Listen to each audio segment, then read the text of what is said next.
আসসালামু আলাইকুম। কেমন আছেন আপনারা সবাই? আজকে আমি রান্না করেছি কচি পটল দিয়ে সিলভার কাপ মাছ। তো এই রেসিপিটাই আপনাদের মাঝে শেয়ার করছি। তো যাদের ভালো লাগবে অবশ্যই লাইক কমেন্ট করবেন প্লিজ, আর আমার পেজটাকে ফলো করে দিবেন। আপনারা যদি উৎসাহিত না করেন তাহলে তো আমি সামনের দিকে এগোতে পারবো না, তাই না? তো আমি অনেক সুন্দর কথা বলতে পারি না, অনেক কিছু জানি না। তো যাই হোক, জানা বোঝার মাঝে মানুষের ভুল থাকতে পারে। তো আমার ভুলগুলোকে অবশ্যই আপনারা ক্ষমার দৃষ্টিতে দেখবেন এবং আমার ভিডিওগুলো বেশি বেশি দেখবেন।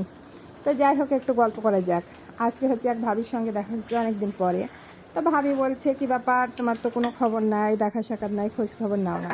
তো মনে মনে একটু হাসলাম, মানে হাসিটা মনের মাঝেই ছিল, তো এটা প্রকাশ করিনি। তো আমি ভাবলাম যে আপনজনদেরকে ভালোবেসে যখন খোঁজ নিতাম, বা আপনজনদের তো খোঁজ খবর নেওয়াই লাগবে, বা ফোন দিতাম, অমুক দিতাম। তো তখন না, মানে এটা তো বোঝাই যায় কে বিরক্ত হচ্ছে বা কে হচ্ছে না। তো একটা বিষয় কি, মানুষ কত আজব, তাই না? যে আজব প্রাণী, যে খোঁজ নিলে বিরক্ত হয় আর না নিলে অভিযোগ তোলে।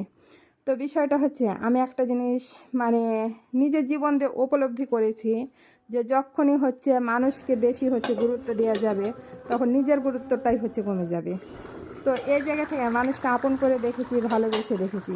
যতই আপন করা যাক, মানুষ কিন্তু আপন হয় না। মানুষকে জীবনের থেকেও যদি বেশি ভালোবাসা যায়, তো মানুষ সাতটা আঘাত লাগলে অবশ্যই ছুঁড়ে ফেলে দিবে। তো এই জায়গা থেকে আমার কাছে কথা যে যে যার মতো ভালো থাকুক, আমি আমার মতো ভালো থাকবো।